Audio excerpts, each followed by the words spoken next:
you will hear a man making an application and being shown around a local facility. Before you listen again, you have 30 seconds to read questions 1 to 4.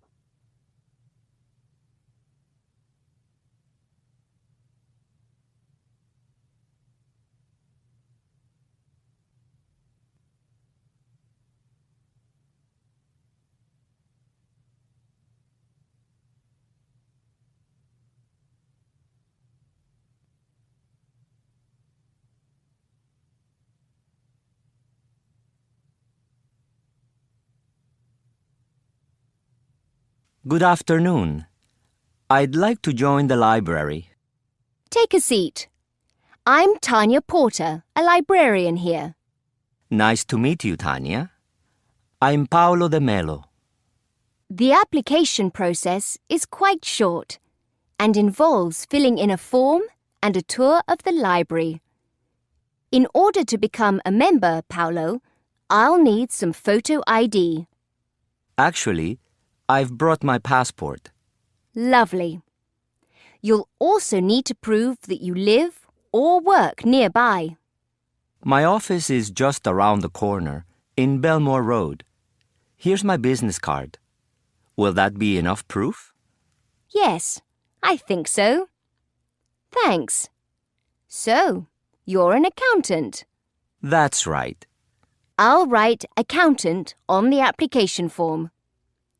What's your residential address, Paolo? My wife and I live at number 19, Wood Street. And your email address? It's paolo2020 at hotmail.com. PAULO 2020? Yes. If you don't mind, I'll just scan your passport. I see you're from Brazil. We've got a section for languages other than English, but I'm afraid we don't have many Portuguese items. I'd be grateful if you could recommend any must-see movies. I'd be delighted. By the way, does my wife need to join as well? Or can she use my card? She's welcome to use yours, but if she brings anything back late, you'll have to pay the fine. Before you listen to the rest of the conversation, you have 30 seconds to read questions 5 to 10.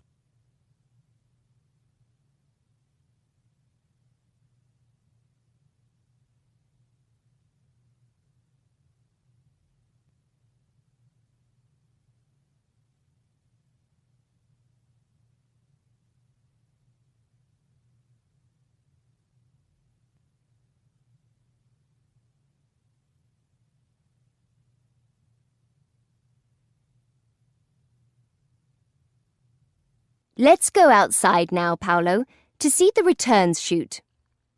You can put your returns in it at any time.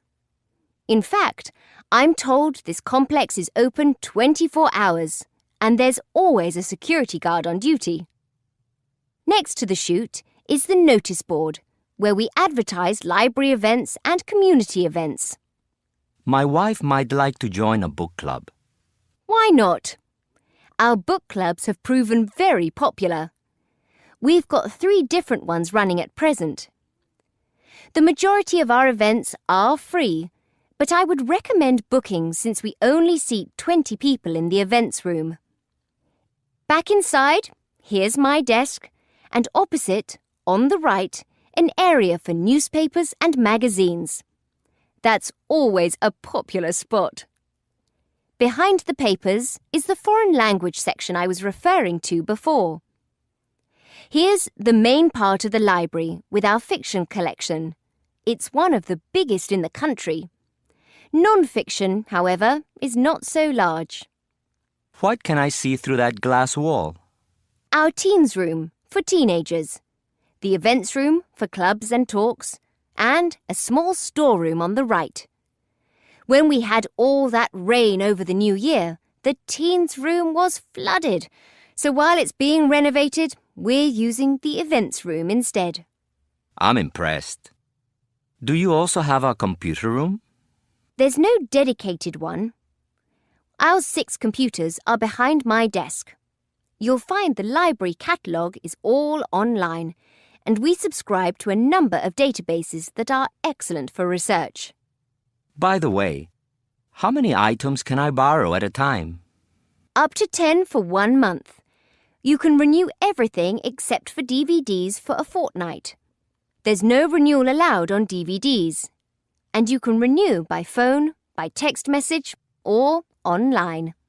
Thanks a lot, Tanya. I imagine I'll drop into the library on the way back from work in the evenings. I see you're open quite late. Yes, 6 p.m. Monday, Tuesday and Friday, and 9 p.m. Wednesday and Thursday. But your hours are limited at weekends. I'm afraid that's true. Just Saturday mornings. We're still seeking permission from the council to open on Sundays, and we'll probably get that before the end of the year. Any more questions, Paolo? That is the end of part 1. You now have half a minute to check your answers.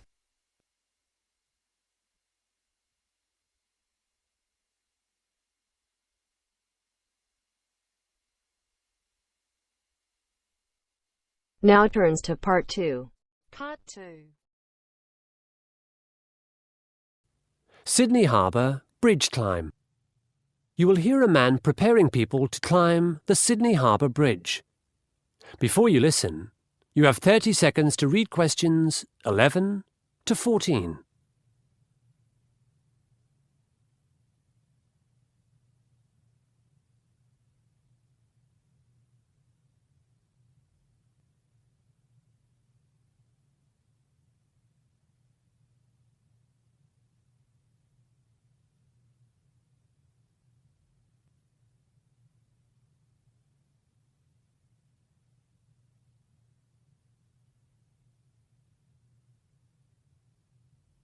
Hi everyone, I'm Kevin Peters, your guide today. I know it's dark and rainy and you're probably wondering what you're doing here at 4:30 a.m. But let me assure you, it's often the most exciting experience to climb the Sydney Harbour Bridge in wild wet weather. Our company operates 363 days a year. We have Christmas off and about once a year an electrical storm prevents climbing. Before I go any further, I hope you've all signed the Bridge Climb Declaration form, which is a legal requirement. It just ensures there's no one here who shouldn't be. Any woman who's more than 24 weeks pregnant, any child under 10, or anyone with broken bones. It might sound like common sense to you that these people are forbidden from climbing, but, in my experience, common sense is not that common. Now, I can see a couple of you starting to shiver. Don't worry about not having enough clothing. We've got everything you'll need. OK, gather round so you can see what's on the table in front of me. You'll get these items from the dressing room later. Clothing first. Rubber-soled shoes, a jacket, a woolen hat and an overall. We've got shoes, jackets and overalls in every conceivable adult size, but the hats are one size fits all. You put the overall on over everything else, partly to keep warm and dry, and partly to make us feel we're a group. You'll notice the overall's grey. This way, when we climb the bridge, also painted grey, we won't distract the drivers below. The traffic's crazy enough down there, and it'll be peak hour when we reach the top of the arch. Yes, today we're going right to the top, folks, 134 metres above sea level. By the way, if there's anyone who suffers from a fear of heights, you'll be leading the group. Research has shown this is the best way to overcome your phobia. Anyhow, we'll all be attached to a static line, so falling isn't a concern. Before you listen to the rest of the talk, you have 30 seconds to read questions 15 to 20.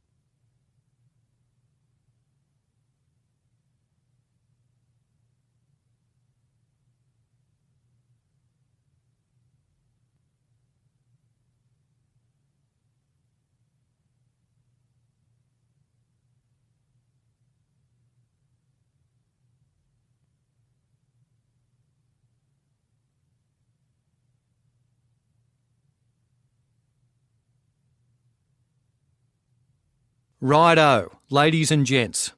The next lot of items to look at are for safety.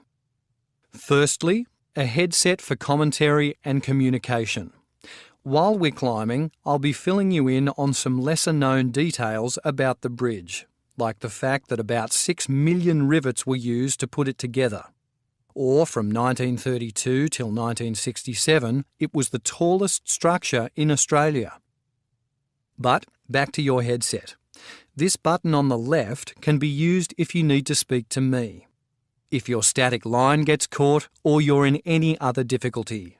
Please keep your headset switched on at all times. Secondly, there's a chain for your glasses. I see 2 of you are wearing prescription glasses. The views up on the bridge are spectacular, especially at sunrise, which we'll see.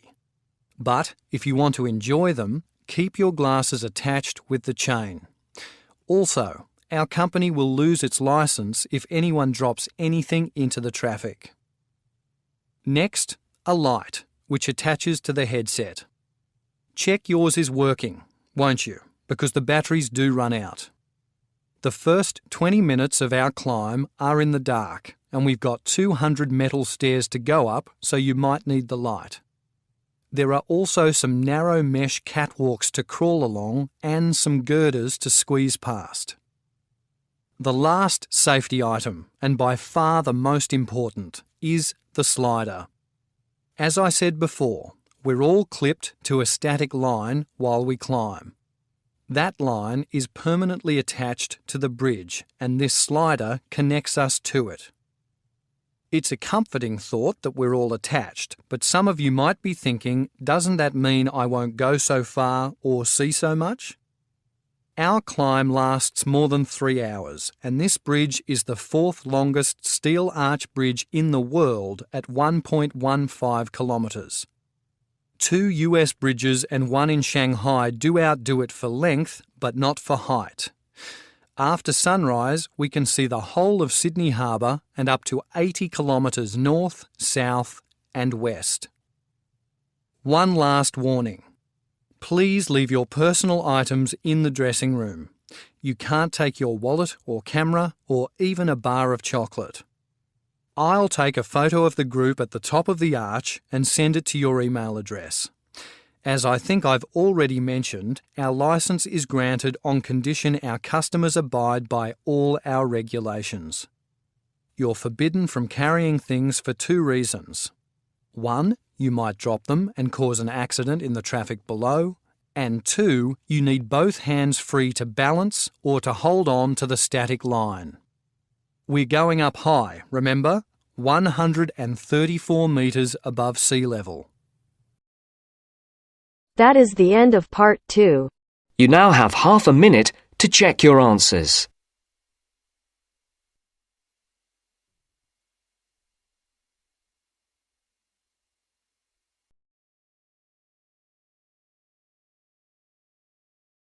Now turns to part 3.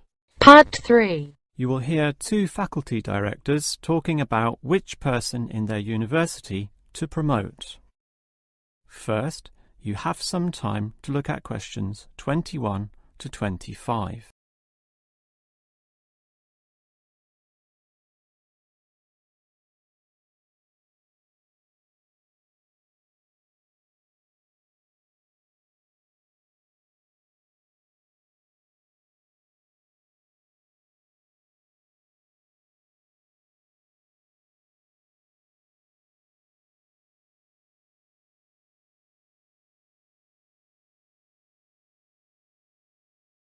Now listen carefully and answer questions 21 to 25. OK, we've got to decide who to promote to leading education officer. Someone from the arts faculty, I suppose. Well, it can be from any faculty, since the position requires more general skills.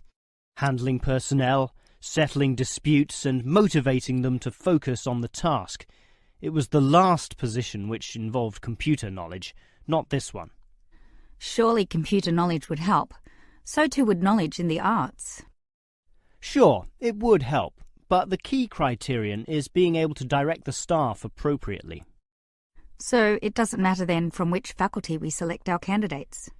Not really, but I've already looked at those from computing and rejected them all. Why? They're all too new, lacking in sufficient experience, whereas these ones from the business faculty are long-timers, so we'll take someone from there. I suppose you're right. The arts faculty doesn't present much in the way of suitable candidates either. But we'll still have to train the person, teach the ropes, as they say, and he or she will have to expect to do overtime as needed. Of course, it can get so busy that if we were open on the weekend, they'd have to work then as well. Just as well we're a Monday to Friday university, right? Right. But are you sure these people will actually want the job? The salary isn't such an improvement on their current ones. I know, but there are benefits. You get overtime rates, a nice place to put your car, as well as additional petrol money if you drive for company purposes, which they'll probably be required to do. But those benefits are quite limited, especially given all the work and responsibility involved. People often don't like that. They prefer the creative freedom of less senior teaching positions. Yeah, I know.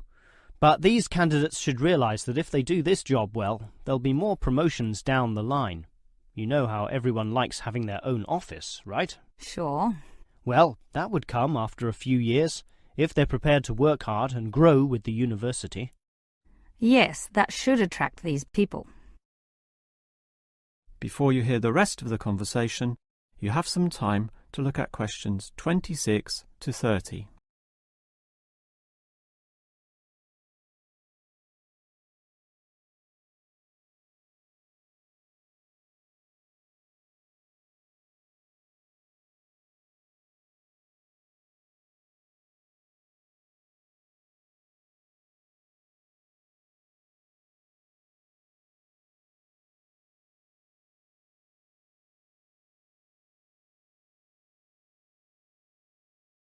Now listen and answer questions 26 to 30.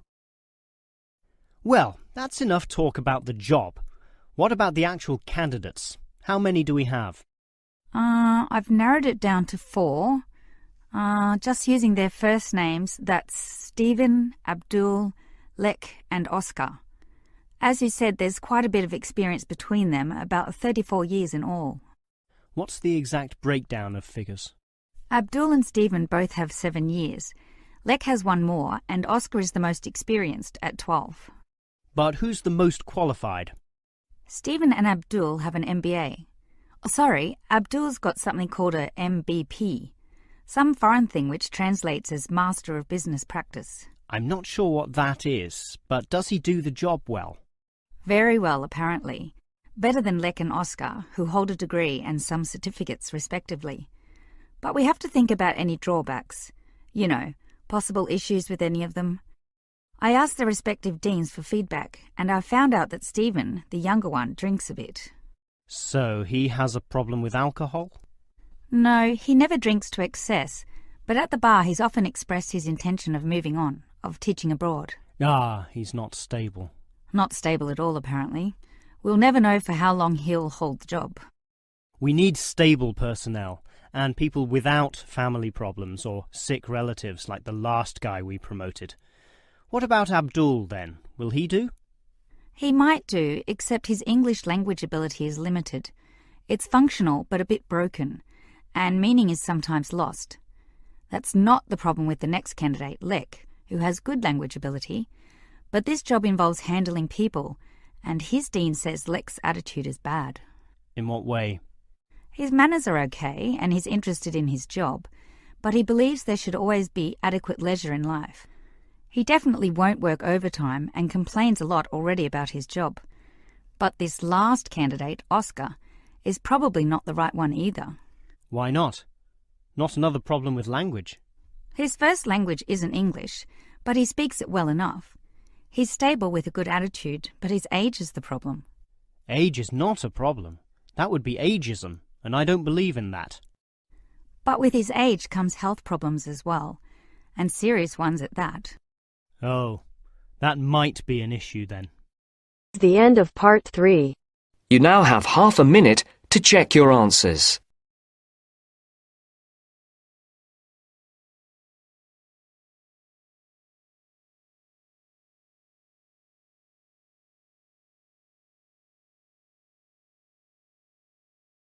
Now turns to Part 4.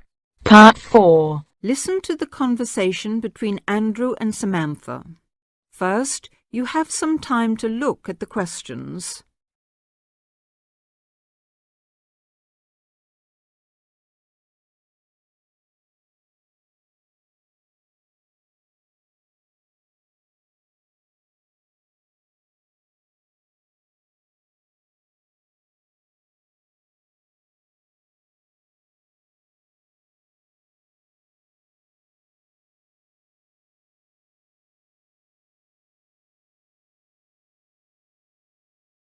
Now listen to the talk and answer the questions.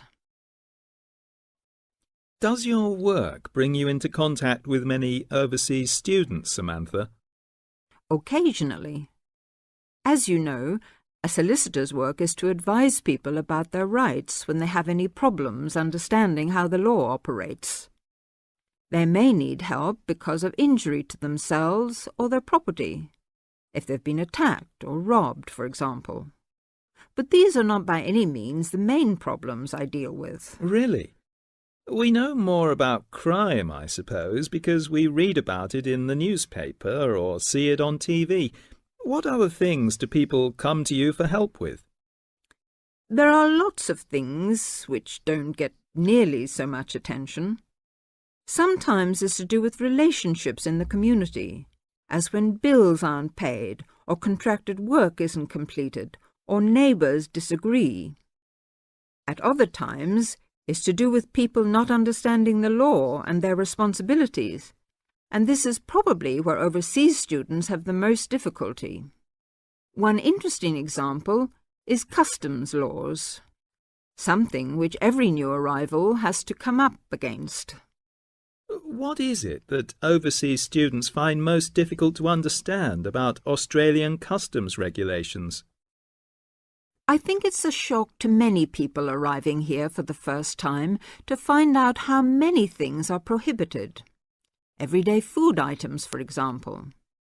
I mean, when I've been travelling overseas, I've been quite amazed at the lack of concern in some countries about food being brought in from other parts of the world without any check. You mean people arriving into other countries don't have to declare any foodstuffs at all? In some countries, there are lots of warnings about drugs and firearms, and there are usually limits on alcohol and tobacco, and perhaps perfume. But food's not mentioned. Yes, I suppose I never thought about it till I came here. You can take anything you like into England as far as food is concerned. You see, here, you can't even drive from one state to another with a few apples and oranges for the journey. There are signs to remind you not to bring any fruit into some states, though they don't usually search your bags unless there's a fruit fly epidemic or something. With those kinds of regulations between states, it's no wonder that they're so strict about what you can bring in from overseas. Of course, farmers would be wiped out if some pests were introduced which destroyed their whole crop.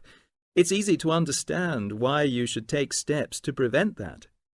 And with food being such an important part of many cultures, it can be difficult for some people to realise they're not allowed to bring in delicacies from home for friends and relatives here.